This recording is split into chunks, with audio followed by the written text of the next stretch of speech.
Right, so have any is done any sort of prep for this at all? He's just going to... Not really.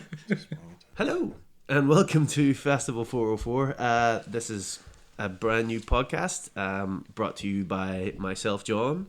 Colm. And Ross. From Stendhal Festival. We saw an overcrowded marketplace and screamed, us too. So we're basically going to be bringing you some content with which relates to music festivals. It's obviously not going to all be about Stendhal because once this goes global and worldwide, we have to make it not as localized as just Limavady. But as I say, for the 12 people that are going to be listening to this, we hope you enjoy it. And what do you reckon, boys? This is going to be a real profitable, good new venture for us. Just like the rest of them. I know. I do a lot of the media stuff on the festival front. So if it appears that these two boys are feared to talk, it's because, well, this one in particular is Colm. He's nodding his head. Nodding dog. Yeah, Colm's a nodding dog. I took Colm on the radio with me one time and he answered questions by nodding. So this is all boding well for it's going to be a quality podcast product. So yeah, we're just gonna talk about loads of topics through the weeks, and we're gonna try and relate it to our experiences running a music festival, and we hope you find you find it entertaining and amusing, and a little bit of insight into what actually sort of goes on at a festival and all the different things that we do. I mean, how much really goes into making a festival? A lot more than you'd think. I forget what life was like before the festival. You two boys, come on, but a G. Jeez, yes. We're losing. You could have lit the fire. Yeah, we're losing listeners. That is pretty as we freezing. speak, so anyway, our first topic that we're going to discuss. Is that the wind? I don't know. Is that the wind? I think that's the rain. These mics are super duper sensitive. If that's the rain coming through. Anyhow, right. So our first topic up for discussion today is we thought we would start with an old chestnut that sort of everybody mentioned to us, and sort of still not so much anymore now. But when we started, everybody was just like, "Oh, you're starting a festival. It's going to be like Wayne's World 2." So we thought we would dedicate our first episode to debunking Wayne's World 2. It's a wee bit of an ode to the 2008 their advert.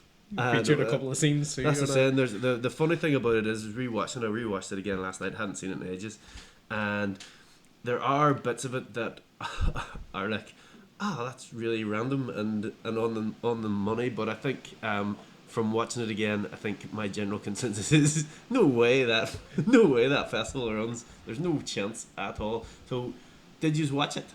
Yes. Did you watch it? No. There we go. This is the FR. Right. So right, we'll go through bits and pieces of it, and we'll come up with interesting ways, we hope, of bringing it round to actually running a festival. A little bit of background knowledge on Wayne's World 2 in case you've never seen it or you don't know what we're talking about. Ross. Background knowledge. I didn't. Wayne's World 2 was a 1993 sequel to Wayne's World, a movie born of sketches made famous in America on Saturday Night Live on the NBC network. Other movies of this ilk included the Blues Brothers, Coneheads, It's Pat, Stuart Saves His Family, Blues Brothers 2000, A Night at the Roxbury, Superstar, The Ladies' Man, and MacGruber. Did you ever see any of them? No, it's Fire Festival, is it? No. Well, they started off as a podcast and see how well that went. Like, jeez. You've never seen Blues Brothers? I've seen Blues Brothers. Oh, aye. But it was probably on a student Sunday afternoon, so I can't remember what about it. Wee bit of money in the mucha. What? Wee bit of money in the mucha. I have no... What? Blues Brothers. I can't remember it. I've never seen it. Oh, okay, so this Wayne's World 2 stars Mike Myers and Dana Carvey as Wayne Campbell and Garth Algar as two rock music aficionados who hosted a public access TV show in their hometown of Aurora, Illinois. And Waynesburg 2 focuses on the duo's attempt to stage a rock concert in their hometown and the hilarity that ensues. It's just not quite funny. It's just not. It did not age well. In the end, the concert goes ahead and features performances from Crucial Taunt, his girlfriend's band, obviously. You got to book them as his band if you're running the festival. Aerosmith, Pearl Jam, and Van Halen. Additionally, Rip Taylor, the Gin Blossoms, and Nash Cato of Urge Overkill can be seen attending the festival. We'll get on to that after.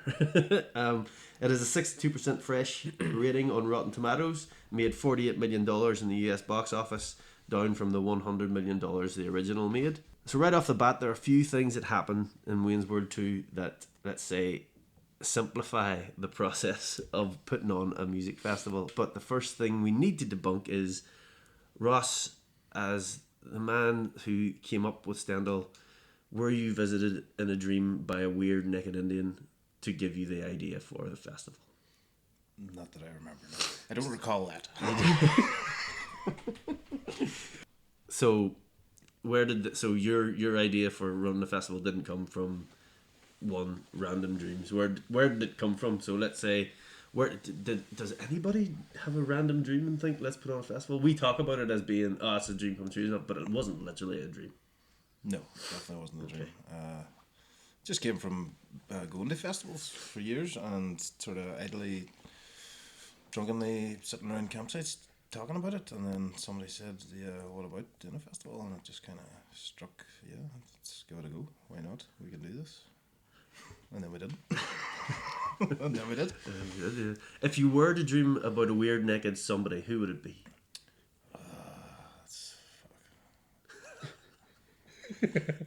Yeah. Put me on the spot. Paco letting on he's never dreamt about any half naked anybody's like. Put me on the spot.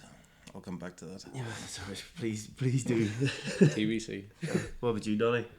Who do you dream about naked? Your wife. Alright. So, what's your thoughts on that, Donnie? You're very quiet. I just never had a dream. I just woke up one morning after a night out with the two U's and came down for bacon sandwich and ended up getting roped on. So it's like, sandwich. Donnie, we have an idea. Would you design us a poster? We'll get on to that. Sorry. Those mics are too sensitive to big, huge laughing. So if anybody's hearing this on headphones and they're getting absolutely mullered every time we laugh, apologies. It's our first one. We will learn. Basically, what happens is that he gets visited in a dream by Jim Morrison, and Jim Morrison tells him to go and find Del Preston, an English roadie who will help him put on a show. So their first protocol is to go and find a roadie, a guy that's been in the business, a guy that has sort of experience in doing this type of thing. Was that our first protocol? I mean, we have loads of people now, 10 years down the line, where we could say, well, that was the rule. But I mean, is that something that we did right off the bat, or did we just sort of went, no, we'll try and do it ourselves, and then we know what happened the first year, fell down ours. And then was that something that we did do the year that they finally got it off the ground? And was it important? Did we have Adele? I don't think we had Adele. I think I suppose the difference with us and Wayne and Garth was that they were running a music-related TV show, and we'd never even put on a music night in a bar, and we had to get like. I don't know if I would go as far as to say it was a music-related TV show. It was that was a thing that I found weird. It was like they started on a low-rated public access attempt to be an entertaining, and then put on a festival. We put on a festival and then started this. So swings and roundabouts and all that. Realistically, when we started, we hadn't. We could have done with Adele. To be fair, we hadn't. I wouldn't have done any harm. Definitely wouldn't have done any harm. Who I suppose then we did eventually get people and talk to people and got us in. I mean, was there anyone in particular that you would say from outside our sort of group or our team that has really pushed us on and helped us get sort of to where we are?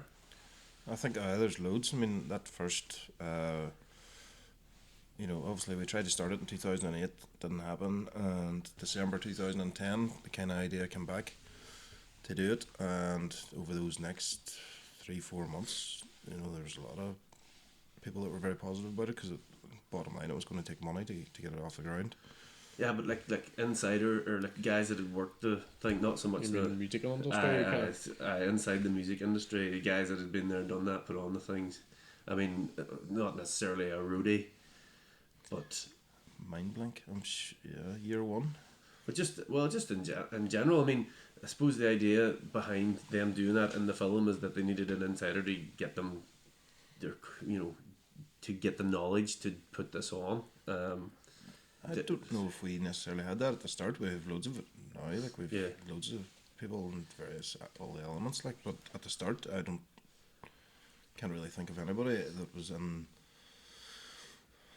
that role. Like, it was just kind of we've had parties and barbecues have been on, and we've worked in bars that have put on music nights. We know you need a stage. We know you need And then We would have advice too off, like Andy Hassan and stuff. Andy had done a few kind of gig nights and stuff, and gives a wee bit of advice here and there.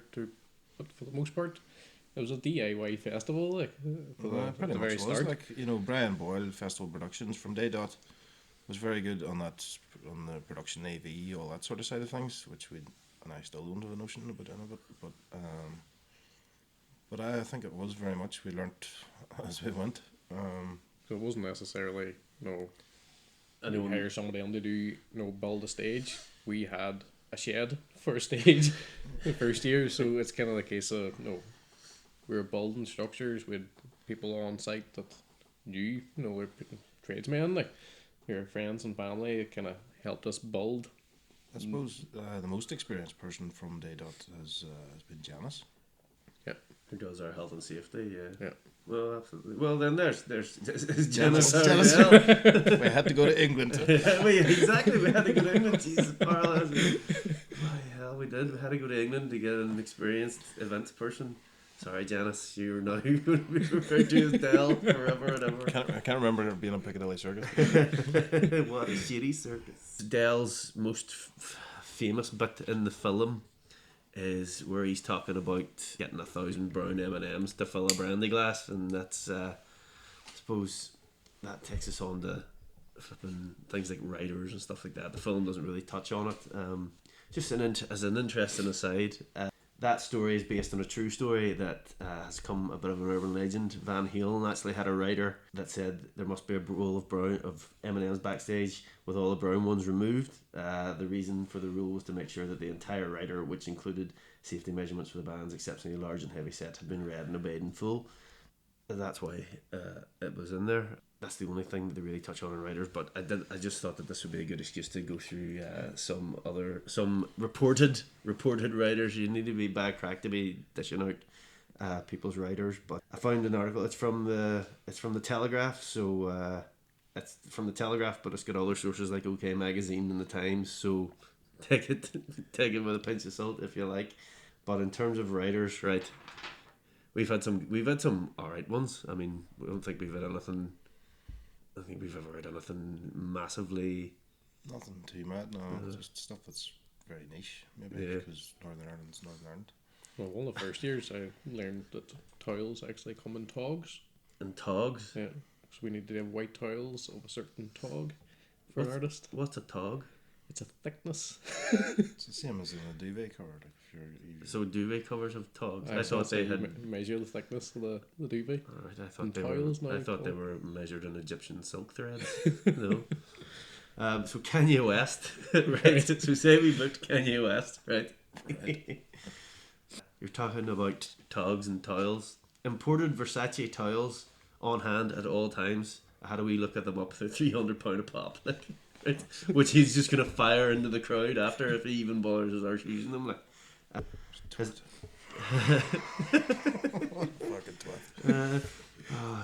Let's hope Kanye West isn't.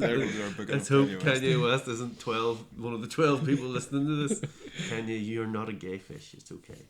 He insists that all of the drivers that he has wear 100% cotton. And he's also demanded to have that his dressing room carpet was ironed by an assistant because it was too bumpy. My God. It's pretty heavy. Like. Who in the team would we get to iron a carpet for badness? Iron a carpet. Madonna. Right. So say we book Madonna. According to OK Magazine, Madonna demands a brand new lavatory seat for every venue. That's not... I would maybe do that if I could get away with it. She also requests lilies and roses, white and pink and light pink only, with their stems trimmed to be precisely 6 inches. That's not too bad. If that's what Madonna asked for, I'd be happy enough, to be fair. Mariah Carey, bottles of vitamin water to to bathe their dogs in, as well as an attendant to dispose of her used chewing gum, 20 white kittens and 100 white doves. Really? That's what it says. That's according to either OK Magazine, The Times, or The Telegraph, which one of the sources from this. But I mean, how would you fit them in the green room? Or would you have them in the dressing room? That's what I'm saying. These probably include, like, these are like some of the randomer ones, but this probably, like, these let's probably include, like, my dressing room needs to be 6 million square foot. and flipping have 17 armed guards and To be this, fair, that, like, and we booked there, we could probably put around all the sheds with all the dogs. There's a few pigeons on there. I reckon a few Swallows. What crows about and swallows? Would you have to, if you had to get kittens for a green room for an artist to, would you have to, like, sign off on anything, or would you just be able to run? What would you do with the 20 kittens after? Does she just, like, go around places and where do you get 20 kittens for an hour for somebody? Do you have to just run around all your mates and go, right, who's got a kitten? Mariah Carey wants to stroke it. Don't know, we definitely only need to get Adele when we get Madonna. What? Adele. I would definitely need Adele. So Marilyn Manson. Yeah, I like Marilyn Manson. Alongside Haribo gummy bears, a personal favourite of mine, Marilyn Manson reportedly asked for a bald-headed toothless hooker in his rider. A bald-headed toothless hooker. Yeah. Right. Okay. Where'd we get one I am? Well, I've been experience. Moving swiftly on. Yeah, cut. For another day. Lady Gaga. It wouldn't be Lady Gaga without one wacky request on her rider. She reportedly requests a mannequin with... I forgot about these when I put the noise. Yes. Apparently for a mannequin with pink fluffy pubic hair in her dressing room, alongside more common superstar requests of bottles of water and wine. We could do that. Nay. Mannequins lying about the place. Katy Perry, white and purple hydrangeas. I don't know. I'm not a flower Flowers guy. seem to be Flower, a white, run-off theme. yeah. Pink and white roses and absolutely no carnations. So she apparently reportedly forbids her drivers from making eye contact or conversation with her. So that'd be no use for Whitey and the boys doing our driving. Like, imagine if you ever have to pick up Katy Perry from somewhere, just don't greet her with carnations and a hug, because apparently she doesn't like people being nice to her. Adele needs a pack of Marble Lights and 12 bottles of European lager while she's on tour.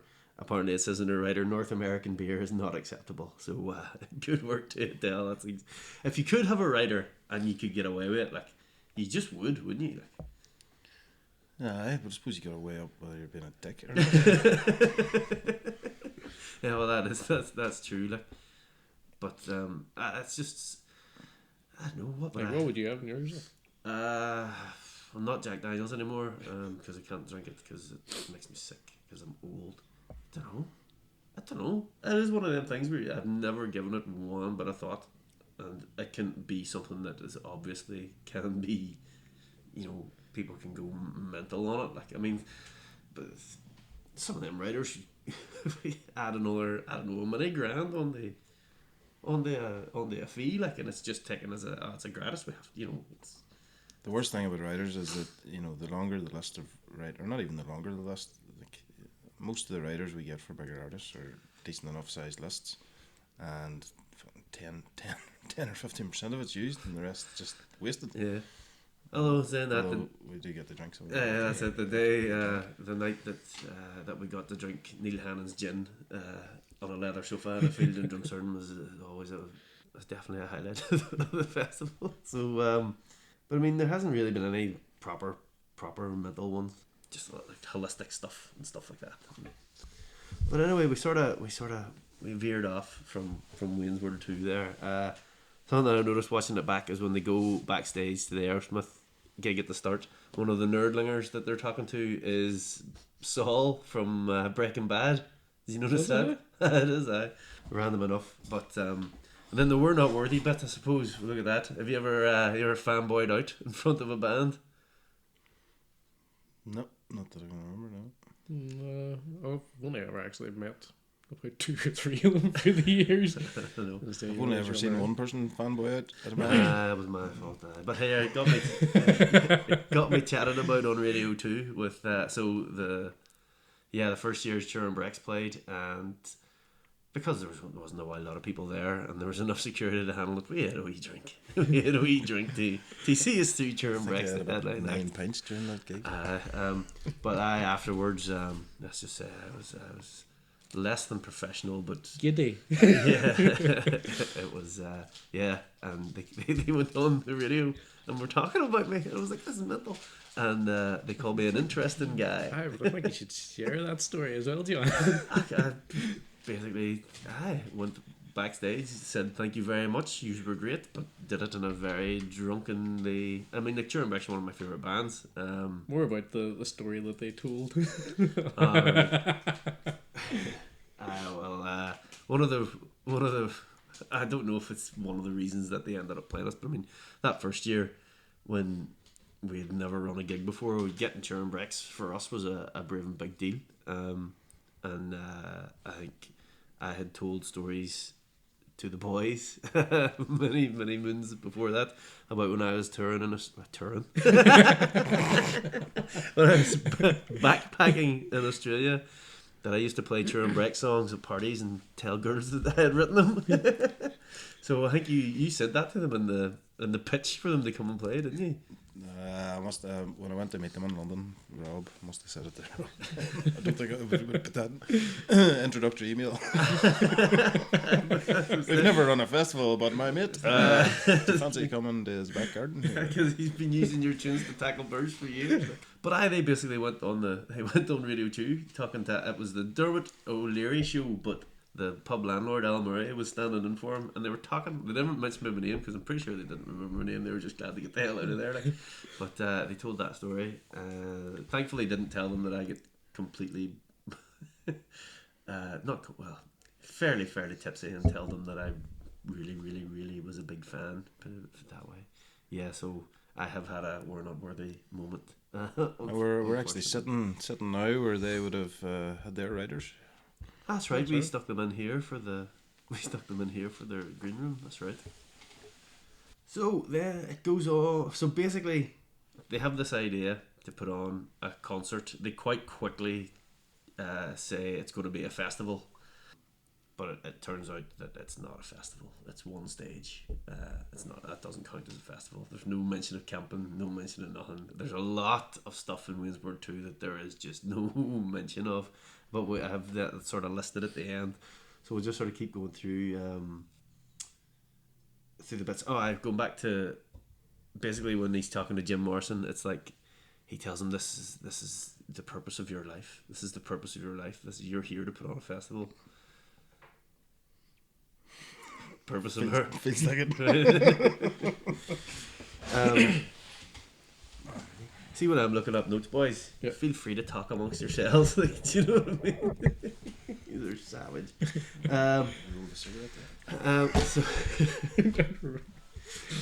So right, we basically so they decide they're going to put on this bloody festival. They call it Wayne Stock. It's fair enough. Play on words on Woodstock. That's the one. That's the one. Where do you start when you're putting on a festival? They started with permits. They went to the Parks and Recreation thing. Start. And First of all, permits. suppose we had to get your dad on board. That's it. Well, that's it. They just in terms of I have this written down here. In terms of the venue, they basically they only it's only really brushed over. The venue, they just your man points at a map and says this is the only place to do it. It's the park and it's got playing fields, and that's it. That's good enough for them. They go and scout it out and get ambushed by a T-Rex for some reason. But yeah, it's in terms of picking a venue, it's not really a 30-second. If you are going to start a festival, I would suggest it's not a 30-second throwaway. Sure, we're just going to put it there. You need to think about it. I mean, well, we needed to think about it, but at the same time, we had a great option at the farm. But if we were going to pick somewhere, I mean, the farm is the obvious place to do it. But if we were going to pick somewhere from scratch and we didn't have the farm to work with, I mean, what would you have been looking for? I don't know. I suppose when sort of said, right, committed to trying to make it a thing, the bottom field, Carmen Valley, for those that don't know it, to me it's the reason we're here. Like, definitely, it was just that field just leaned so well to the type of festival that we wanted to put on. You know, all other festivals of any great note are, you know, sort of a lot of them are in big country estates and loads of big trees and natural amphitheatres, and that's what Carmel Valley had, where we used to shoot the rabbits. Yeah. I mean, I suppose locally, I mean, the equivalent would have been like the rugby club playing fields or whatever, or the football club playing fields or whatever. I mean, to Waynestock. Yeah. Yeah, well, I suppose, yeah.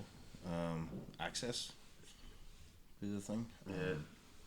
Access is a thing, like, but that's just again another many. I mean, like Waynesburg 2 is obviously not going to be a how to start to finish book a festival. There's going to be some things that they leave out, and I suppose the type of things like access to the site and site amenities and that sort of stuff you're gonna leave out. But it's just as someone that You want Summer Central? someone that yes. Handy. Someone that does this, just the amount of stuff they leave out is just like, but what about that? But then nobody else in their right mind would think about it. So they go to the Parks and Recreation thing and they get the permits. They have to fill them out in triplicate and pay a $5,000 fee to get their, I suppose, the equivalent of their license. And that seems to be all they have to do. Whatever's on the forms, they have to fill in, and that seems to be it. They mention, what is it they mention on the forms? They mention specifically they have to get permits from the guilds and unions, release forms, which God knows what that means, and forms regarding decibel level. So I mean, Well, getting our permit in the year that didn't happen, 2008, was pretty much the story of 2008. Trying to get an entertainment license. yeah, but I mean, the three things that they mentioned there is like, that's there's a lot more to it than that. If anyone thinks that this is all you need to do in terms of paperwork, you are wrong. So Wayne's World debunked on the paperwork side of things. You need this is just a short list of what I wrote down of stuff that you need to do in terms of paperwork. Your event plan and appendices, which is like what's that now at 100 pages. 87 was the last I remember. Risk assessment, medical plan, security plan, evacuation plan, auxiliary plans, like rain contingency, electrical certification and sign off, traders health and safety certification, noise recordings, which they to be fair they said that, water certification and sign offs, PRS, structural certifications and sign off, fire certifications and sign offs. They didn't have to put an ad in the paper. This is for their license. Alcohol licenses. That's the thing that's never mentioned in Wayne's World 2 at all. Did they have a bar at this? Because if they didn't have a bar at this, Wayne's World was the worst. Waynestock was the worst festival in human history. Like pure dry festival, class crack, Aerosmith in the middle of the day, pure sober. It'd be good. Probably bring your own event. It could have been. Can you do that in the park? Well, that's maybe what one of the brown bags. That's maybe one of the forums was, but there was no mention of that. Road routes plans and car parking plans. So that's just a list of some of the stuff that was supposedly in the 3 stacks of paper that they got to cross the T's and dot the lowercase J's. Exactly, yeah. So I mean, paperwork. If Wayne's World 2 was a properly accurate representation of how to put on a festival, it would be basically an hour and a half long of them filling out paperwork. Is that pretty much on the button? Like, No, It'd be longer than an hour and a half. it would be longer than an hour and a half, but they could roll in those, like they could do it so that Wayne and Garth were growing beards or whatever. You know what I mean? To show the passage of time. Yeah, that's that's a thing again. I mean, a lot of it is just skirted over. I mean, a lot of it, but some of the stuff that they focus on more than the others is bizarre. The next thing that they focus on, right? So far, the only money that's been mentioned is the $5,000 license fee that they have to pay. So there's been no mention of there's been no mention of paying bands. There's been no mention of money for advertising. No mention of money for setting up ticket outlets. There's been no mention of money for their site setup. There's been no mention of money for staff. There's been no mention of money for anything except right. So $5,000 for these forms. So in order to raise the $5,000 which they need to put on the festival, they put on a fundraiser in a bar, and it's a $10 cover charge. So they need 500 people in. So they need, and apparently they just did it and they paid for it. Like, what's your thoughts on sort of fundraising that way, and how? I mean, like, that's. I mean, I don't think we maybe done one or two wee fundraisers at the start, but never anything that raised this $5,000 or anywhere near it. So I mean, if you were to be putting on a festival, what's the best way to raise funds? That's the $64 million question. If we knew that, we wouldn't be sitting here trying to do this podcast. Back in Barbados or something. Entertainment or sly marketing? Who knows? Fundraising, no, I suppose the way we done it at the start was family and friends. Really, we had this idea. We wanted to bring something unique, and we kind of sold it to people that way to get it off the ground, and did that, and still probably do that. Oh, that is like at the end of that he gives a speech and he says, "Oh, we wouldn't be here without you. Thanks all for pitching in." And that is pretty much the thing that Wayne's World 2 is right about when it comes to putting on a festival, because we haven't even especially an independent festival. Yeah. No. Because if that is that, he nails it on the head. Again, it's skirted over, but I'm going to it again about how it shows it in one way, but then just in another way totally doesn't show it at all. But the fact that he says it, that is something that you can really as someone that runs and organizes a festival, that's a sentence that you can really relate to, because it's like, yeah, we wouldn't be here, and we're all here pitching in, but that is without people around you, without people that believed in you, without people that wanted to see something happen. It's just not happening. Like, there are many, many, many reasons why, if in real life Woodstock was up and selling tickets, why it wouldn't have happened, but that's not one of them. The fact that they had people to help them. But in saying that, that's one thing, people throwing you a tenner, and another thing, people actually helping you with the event. And we'll get on to that after, because yeah, they say some really stupid stuff about running an event sort of down the line. What we haven't mentioned yet is their bands and booking their bands, right? So basically, right, they just decide when they're talking about putting this on, a sleazy record producer puts them on the spot and says, "Who's playing?" And they're like, Aerosmith and Pearl Jam and Van Halen, and it's like, right, awesome. But right, that's one thing saying that. They go then and they like properly advertise, and they say out loud that Aerosmith's playing this and Pearl Jam's playing this, but they make it quite clear right the way through that nobody's signed anything. The only thing that you ever see of them trying to do any booking is Wayne on hold to Aerosmith's tour manager, not his booking agent, his tour manager. So yeah, that's not how booking bands works. No, definitely not. What would happen? What would happen if you say right? We're gonna put on a concert and Aerosmith's gonna play. What if we put out a poster tomorrow with Aerosmith, Stendhal 10 Aerosmith? What would happen? If you book them, they will come. Stendhal would be dead overnight. You reckon? 100%. Just be no 100%. coming back from it. Like, You have no credibility afterwards. Like.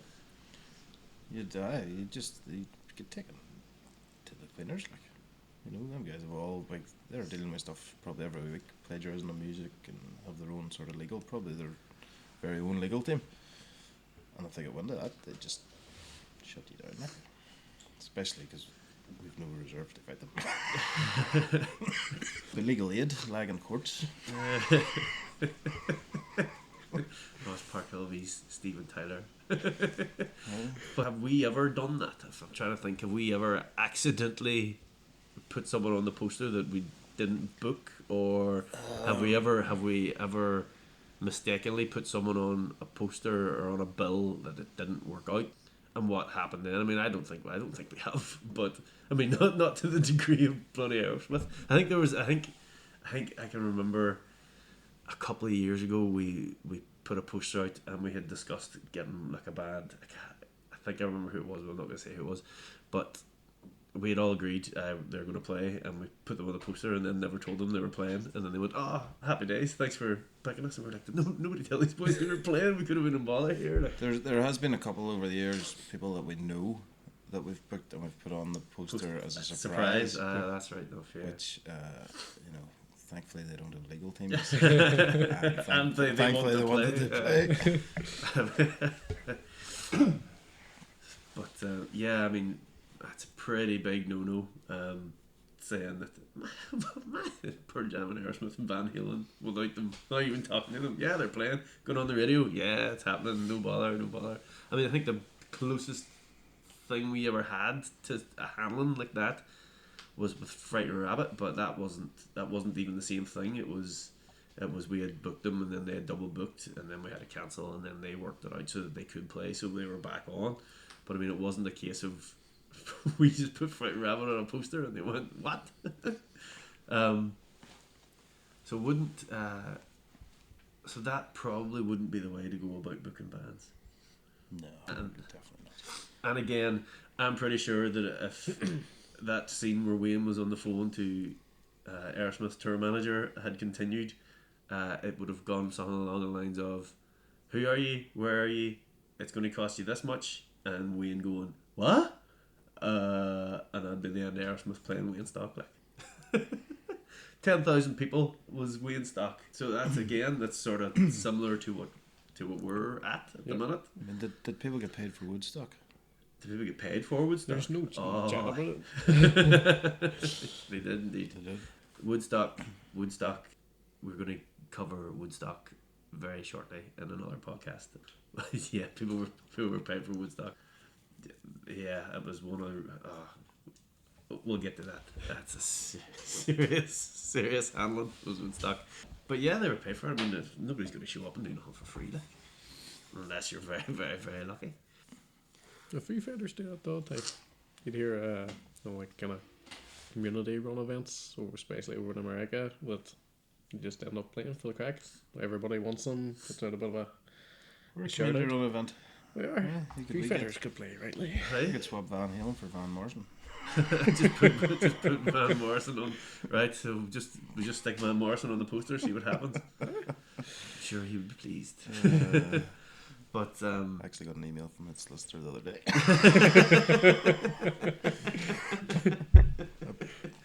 Totally unrelated. He's like pre-warning you. He's just Van Morrison's solicitor just sending out emails to any promoter saying, "No, don't do it. Don't be doing it. Sharpen up your legal aid."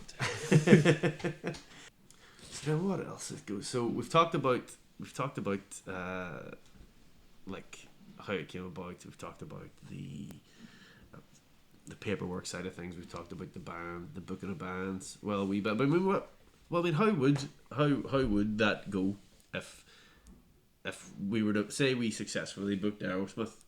How would that go? I mean, what would have had to happen to Wayne for them to show up? Say that again. How do you book a band, right? So Wayne went on the phone and was talking to the Aerosmith tour manager, and that's all you sort of saw. Yeah. So and then at the end of the film, Aerosmith are playing at Woodstock. So from to get to that point to them playing, what steps are involved? Well, you're going to contact. Usually, first and foremost, you're going to contact their agent, because that's kind of the route to market, if that's the right way to put it. But we were contacting and still contact some agents, and for years, and they wouldn't just even reply to you, because they're dealing on a global. I know who and you are. Yeah, I we're know. sitting outside Limavady trying to get 2,000 people into a field Yeah. at the start, and until you build up that credibility, and then we won a few awards. Then the odd, probably younger agent I took a chance on you. Yeah. takes a chance on you. I mean, there's a fair chance that they just no, I wouldn't have listened to him. Like, it's like, who are you? We don't know you. I mean, Oh, that's it. It's kind of, from bands approaching us to play Stendhal, we know the volume of bands that come through and submit and want to play at Stendhal, like sort of local bands. So we're getting hundreds of emails from guys throughout the year looking to play Stendhal, and in an ideal world, yes, we'd be listening to all that music and getting back to everybody, and even with a no, because we've been on the other side of it and trying to access bigger artists, but it's just the way it is. It's what it is. Like, for us at the start, we were always cursing agents, a fucking bunch of cunts, and no, we weren't. Any 12 people listening out there as an agent, we thought you were great. because they weren't getting back to us, but we learned over time that there's a very good reason for that, We weren't anybody. We weren't on a we're now the bunch of cunts to artists that we don't get back to in the first person. Probably, do you know what I mean? We don't mean. I know, and that's the same. We don't. You don't mean We to don't be, mean to but be. that's just, But that's the perception. Yeah, that's just the way perception it is is. king. Yeah. To be fair, I mean, I do try. In terms of the submission process, we listen to everything. Oh, that's different. Yeah, but that's a window yeah, of a month, a year, whereas there's 12 months in the year, Yeah. and Yeah. people are contacting us every day. I think Yeah. one of the biggest lessons too was the year we did them through Reverb Nation. yeah. And we had thousands. There's like 4,000, and like 3 of them were from Northern Ireland. Yeah. It was like, But there's some good listening on there too. Donny, I'm going to Random make you stuff. wet like a waterfall. Donny, I'm going to make you wet like a waterfall. Thank you, Reverb Nation, for bringing me that classic. I'm a kitty cat. I'm a kitty cat. Yeah, I've heard some random nonsense like. So yeah, booking process is, it's basically, yeah, you ring the booking agent, you discuss back and forward a fee, you do all those sort of things. I suppose you've got to sell the event, so if we're talking to an agent generally in London, they've never heard of us. Stendhal's the most important thing in the world to us, so we've got to sell that we're now the biggest camping festival in Northern Ireland, and that now leans more to getting a response from the agent than it did back in 2011. Yeah, back when we had I literally had a garden shed as a stage, and 5 gazebos, and God bless the garden shed. I know, still there, but yeah, I mean, it's, when you look at least that was there. I mean, Waynestock wasn't. It had one big stage with no roof on it, and a sound booth that didn't have a cover on it, and it wasn't a festival. It wasn't a festival. I'm sorry. Festival is like Glastonbury, and Yes. I think we're kind of in a bubble, and because our festival is our festival, I still wholeheartedly would argue that with everybody, that we are a festival, like a proper festival. But the people in their own wee bubble, like if they're ploughing fields, they're having a ploughing festival. It is. It's a chance for people. It's a tribal thing. Like, it's a chance for people to get together and enjoy and be festive around their. Colm, do you think there's a difference between festivals and music festivals? Aye, there is. There's definitely, like, as Ross saying, any time that people come together, it's a celebration of something. Like, we're always looking at it as from a music and arts point of view as a festival, having camping, multiple stages, music, pretty much a big program. Like, Fair enough, right? But was Waynestock a festival? It had a stage. Absolutely not. it was a concert. I think the separation between festival and us sort of believing that we're a festival is the camping, and the people come for a weekend and you're totally immersed in It's not just the camping; it's the everything that makes it. I mean, like, Yeah, but the 'cause camping gives it that you're away. You know, you're here for you're You committed. move on. Yeah, You're yeah, moved yeah, in. yeah. You know, you've set That's up like it. a pop up town for a weekend. Yeah, that's more of what it is. A festival is essentially it's not a festival, and that's just like a pop up town or a pop up village. That's probably a good way to describe it. But The good thing about festival too, like if you go to a concert, you're normally there either with somebody else or a group of friends. You go to watch it, you enjoy it, and you're kind of micro group. But generally, you always find too at festivals, people go away with their group of friends still, but they end up meeting a lot of other people, especially whenever you're camping, and they get to know other people. And it's that idea you're saying too about a tribe. Tribe of people going, and that grows on year on year. Like there's people maybe met, first couple of years being at Stendhal and became good friends.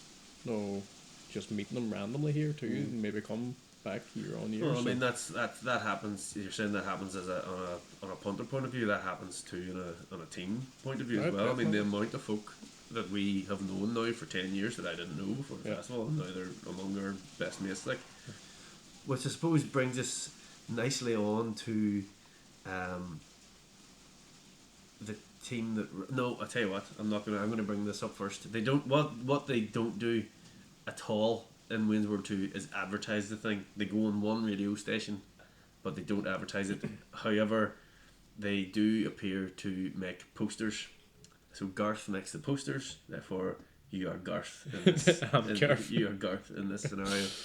You don't see them putting them up anywhere. You just see them printing them out on a printer. But I mean, back then, there was no social media. There was no. We do most of our stuff on social media, but in terms of advertising, they really don't go into how they advertise this bad boy at all. So when they're getting close to the end of the film and they're like, "Oh, I haven't sold no tickets yet," it's like, I no bloody wonder you've printed out one poster. Well, it's all down to budget too. Like Well, that's what I say, but who knows what their budget was? Was their budget just $5,000? Did somebody lend them the stage? Did somebody, where did they put their tickets out on sale? There was no internet back. They didn't even have mobile phones in the film. Like, do you know what I mean? It's Was it 1993? 1993, I think it was. Yeah. So for all intents and purposes, Wayne Stock was never ever going to work. One, they didn't book the bands properly and they just expect them to show up. Two, they did no advertising. Three, the fundraising, if they only raised $5,000, there's no way they were even hiring the stage that they hired, like, let alone flipping anything else, the bands and the flipping and the Jennies and the power, and so I think it's fairly safe to say even at this point that Wayne Stock was just never going to work.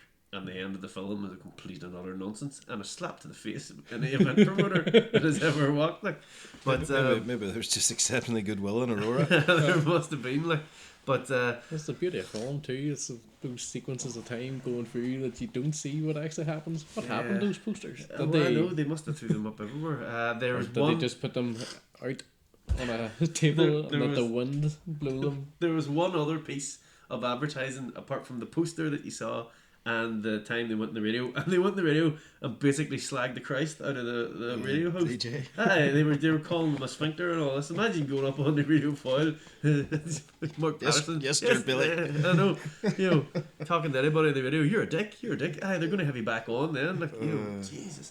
But there's one other piece of advertising from Wayne Stock that you see in the entire film, and it happens whenever the concert's about to start and Wayne is deciding that he has to go and stop the wedding between his missus and the sleazy record executive, and he's driving from the gig. As people are arriving to the gig and people are there at the park, you see somebody in the background putting up a banner. So it's like, what point was that? Like, your people are there. Magically, your people are there. You've sold your 10,000 tickets in the last day. I think we did something similar. It was a banner down Benone direction, wasn't it? But that was at least a week, like. but yeah, then so as you go through this, I think it's right. Wayne Stock's not happening, but it does in the film because Hollywood. Well, the thing that gets me as well is that the guy that they go and get Dell, and Dell gives them all their sagely wisdom, and in terms of right, so they've They've not done the advertising. They've not booked the bands of it. They've got the stage up.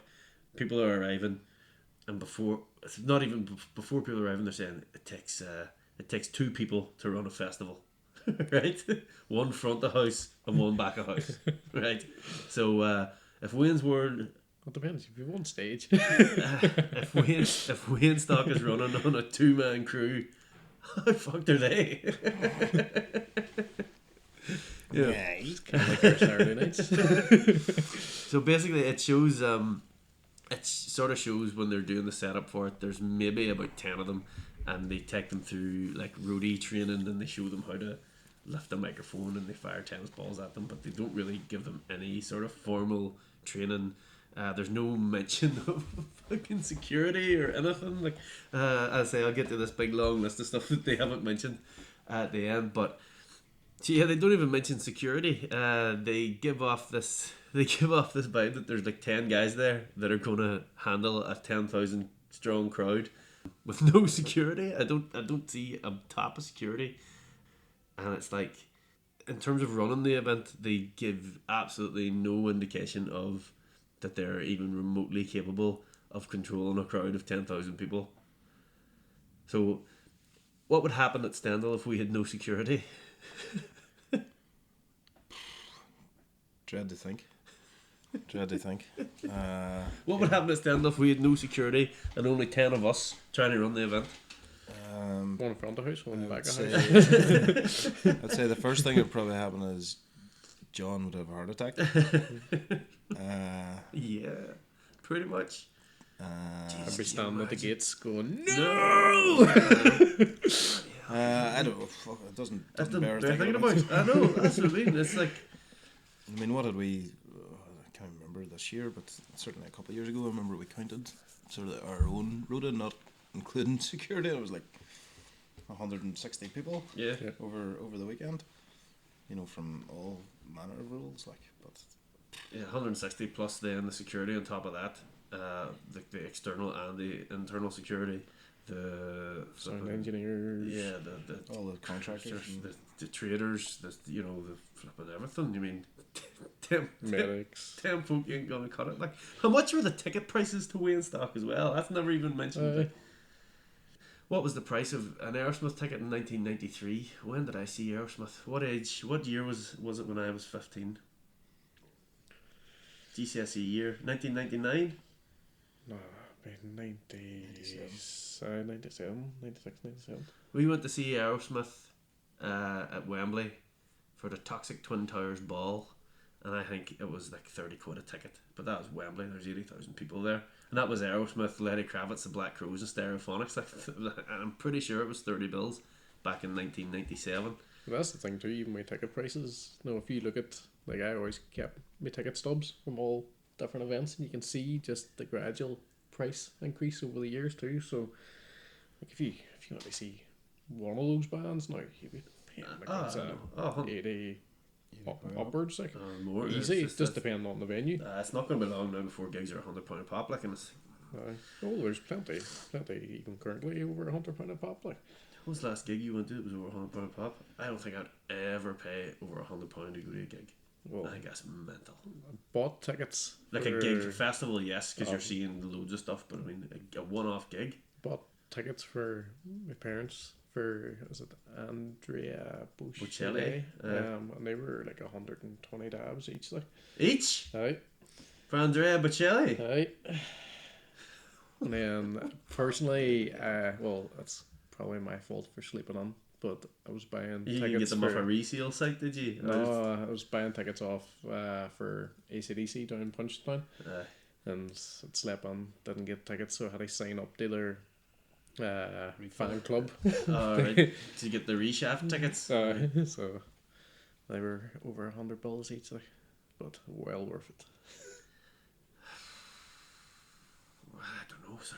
£100 for a gig is serious. That's and down but that's to the band, like, no, like, I love AC/DC. I'd pay 200 yeah, to go to see be them. fair, Rage Against the Machine have said that they're going to tour again, and if they do UK dates, I'm just going to go this time because the last time they reformed I didn't go and I haven't seen them.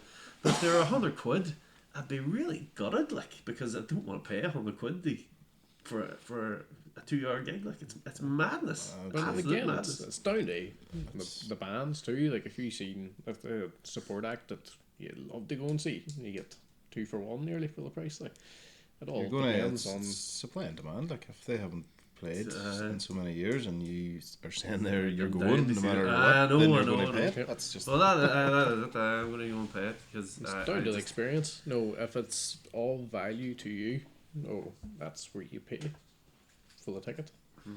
It's down to the experience that you think you will have. So standard tickets for a weekend are Yep. 75 bills. So, as we say, it's flipping. $37.50 per day. Exactly. I Cabin know. and- For 12, for as many bands as you can see in 12 hours, 13 hours. So maybe That's the difference too whenever it comes to a concert and a festival. No, Yeah. it's all about the experience whenever you go to a festival, because it's not just rock up, stand in a big room or a big stadium and not move and Yeah. watch the band.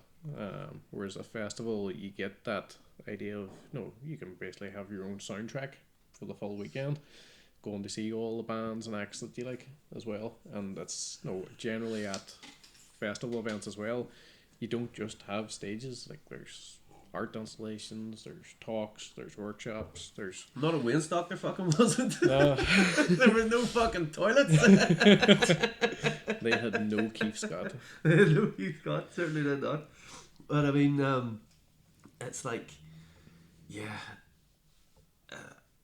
I'd love to know what they were, if they because even if they ran tickets at flipping, if they did 10,000 tickets, they said tickets, not heads. So if they did 10,000 tickets at 20 grand or at 20 grand. And at no $20, $30 or whatever, and had no security, and had no toilets, and had no and Aerosmith and Van and Halen. I know, and who they clearly just didn't have to pay because Jim Morrison came to them in a dream and said play them for free. Like, So yeah, if they had no heads, there could have been 100,000 there, and you wouldn't. Jesus, aye. But they must have been a fair success for them. Like if they sold all their tickets and didn't have to pay for nothing and didn't have anything. Like no wonder there wasn't a Wayne's World 3 after Wayne and Garth fucked off to Aruba and lived the life of kings. Like Jesus Christ. So they've got then it all sort of kicks off. They do their they end the film, and Jim Morrison comes back to them in a dream, and they go. So they're standing waiting for the crowd's there, none of the bands have arrived, and the crowd are getting restless, and so Jim Morrison comes to them and just says like, the bands aren't coming, and he was like, well, why not? He's like, yeah, it was never about the bands, it was about you finding something to do with your life. And they're sort of going, well, you pretty screwed us there, blah blah blah. And then they do Hollywood the end of the movie is pretty much, the first bit of the end of the movie is pretty much how it would end. It would be like, yeah, dickhead, these bands were never coming. You haven't booked them. It says if you book them, they will come. They didn't book them. They didn't fucking book them. They didn't speak to anybody. They advertised them. They didn't book them. Well, maybe that's the thing. We've been missing out all these years. So just back to this, we'll just advertise bands and hope that they show up. Like, yeah. I'm Right. not down for that. take your pick, right? Right, poster boy. Right, Garth, we'll just do a deadly poster. Stendhal 2020, Rage Against the Machine, Radiohead, AC/DC, Aerosmith, Pearl Jam, Van Halen, why Machine not? Head. Machine Head, Tool, Dog. Curve Dog played. Nine Inch Nails, be deadly as well. Yeah. So yeah, well, let's just for the crack do that poster, put it out on April Fool's Day, and even on April Fool's Day, let's see if we don't get sued. I'm down for that. Because that's Well, the, you probably get on with it. that means we can't really announce anything before. Which yeah. was probably likely anyway. Please reply to my emails. So yeah, by the end of the film, what actually happens? The only thing that probably isn't right about the end of the film, the first end before they do the happy ending balls, is that there was 10,000 people at the gig. There wouldn't have been 10,000 people at the gig either. There'd have been 5 folk there, and no bands, and they'd been like, right, okay, but then they didn't. They clearly didn't have any overheads to spend anymore, so they were fine. They weren't. Doesn't matter. So basically what happened at the end of Wayne's World 2, before the happy ending is kind of similar, sorta, to what happened to us in 2008, the first year that we tried to do it. We had the bands at least booked, but we had a lot of bands booked, but we did about the same amount of advertising as Wayne and Garth. Like a poster. Forums back then. There's forums, yeah, on the fast food and on. Then it's happening. Daft Punk's playing. Swear to God. We put a video out. We put a video out on YouTube, and it was one day. It was the most popular video in Ireland. I remember this happening, but YouTube was a different animal back then, wasn't it? It was kind of the transition period and the new and wonderful thing of dancing cats. But even we then had social media. We had Bebo, for God's sake. That's right. We had a Bebo page and a Facebook. I think we had a MySpace page as well. Jeez, we are showing our age. But even we had that, and nobody bought tickets to the thing. So Wayne stock clearly wasn't 80 quid. First year, first lift. But you could have got away with that if Aerosmith were playing. No. What was our tickets? First year ranging for the first actual year. The first year we tried to run in 2008, we tried to fire them out at 80 quid. I think they were. I think they were 80 quid, and then we got hold of them all and then felt tipped in 75 because they weren't selling. Take a fiver off. That's gonna help. That was a decent lineup that year too. Lineup the first year was class. Was it Delarentos, Coronas were on it. Two door. Keep Fly. And so I watched. Were they on So I Watch You at that point? Yeah, So I Watch You on it as well. Yeah. However, let's not worry about that because basically what happened to us that year is what happened Wayne and Garth, except the thousands of people didn't show up. That was a bad year. That was a bad year, but at the same time, it soon showed us it's very, very much like this episode of this podcast. It can only get better. It's a learning curve. Exactly, and you'll not know about the things until you do it. So then they do a bullshit presto change over Hollywood ending. Aerosmith and Pearl Jam and all land, and they play, and everyone's happy as Larry. And the moral of the story is, yeah. Festivals are easy. Yeah, festivals with are one easy. Stage and no security. Yeah, festivals are easy peasy, and yeah, anyone can do it. But are festivals easy?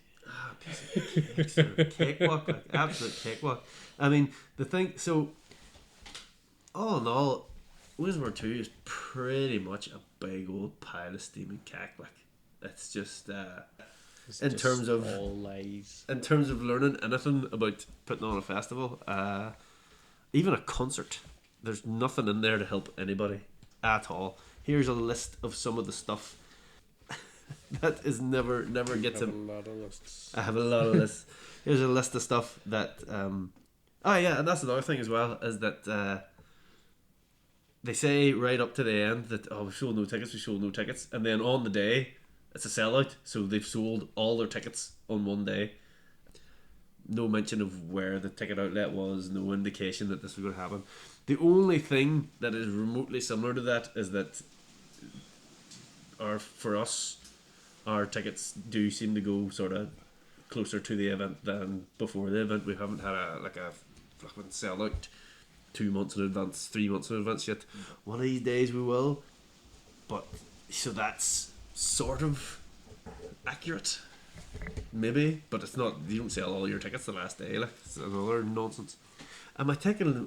Have we gone too deep into this? Have we taken Wayne's World 2 far too literally? I think we have. I think there's too much Wayne's World 2. It's like you've always quite obviously not real life. Yeah, it's not. I thought it was a documentary. No, Wayne's World 2 has really hurt me. It's kind of going. I'm going to destroy them. They promised me so much. I know, but it's just the thing is that so many times people said to you, but it's Wayne's World 2, and it's like it's really not like. But if that's what people think, I know it's only a joke, but it's not fucking funny. So the anger is real. Yeah, so the lesson at the end of it that Jim Morrison said is the important lesson here is not whether you succeeded or failed, it's whether you give it your best shot. It's like it's a really weird way of going about trying to teach someone that lesson. Like, I mean, we didn't feel that way after we had to pull it in 2008. Like, yeah, no, oh, doesn't matter. We tried our best. Yeah, Just spunk 20 yeah. grand. And I say the happy end is never going to happen because there's